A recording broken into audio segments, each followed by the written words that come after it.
பாருங்கள், நம்ம வந்து பாசிப்பருப்பு வந்து கடையலாம்.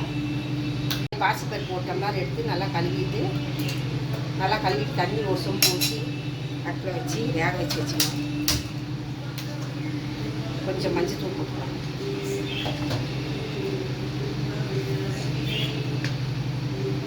கொஞ்சமாக விளக்கெண்ணெய் ஊற்றிக்கலாம். இது 10 நிமிஷம் நல்லா வெந்து வரட்டும். அதுக்கப்புறம் வெங்காயமெல்லாம் போட்டு தாளிச்சுக்கலாம். வேகிற பருப்புலேயே 2 தக்காளி அறுத்து போட்டுக்கலாம்.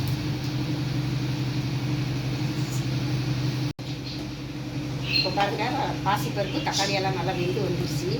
இதை கடைச்சிட்டு வெங்காயமெல்லாம் போட்டு தாளிச்சோம்னா பருப்பு ரெடியாக பாசிப்பருப்பு ரெடியாக இந்த அடுப்பு ஆஃப் பண்ணிடலாம். வெந்துடுச்சு, கடைஞ்சிக்கலாம்.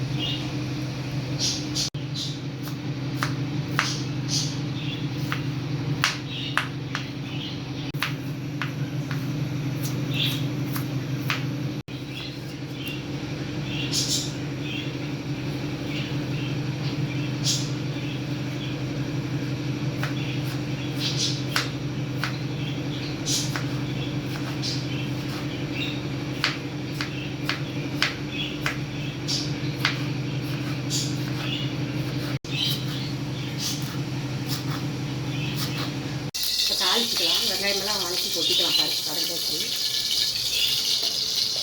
கடுகு போட்டுக்கலாம். கடுகு பொரியுது, சீரகம் போட்டுக்கலாம். பூண்டு தட்டி வச்சுருவோம். ஒரு 6-7 பல்லு பூண்டு போட்டுக்கலாம். தட்டி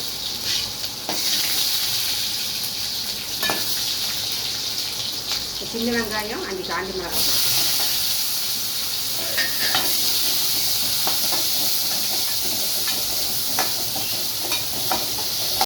கருவேப்பிலை கொஞ்சம், தக்காளி பழம் போட்டுக்கலாம். 2 தக்காளி பழம்,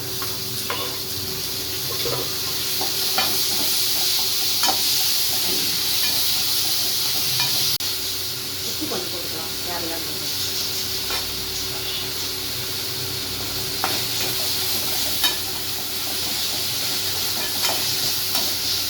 வெங்காயம் தக்காளி எல்லாம் வதங்கிடுச்சு.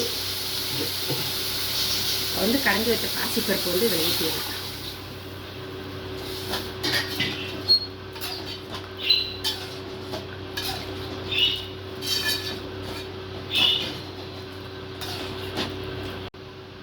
இப்போ அவ்வளோதான், அடுப்பு ஆஃப் பண்ணிடுவோம்.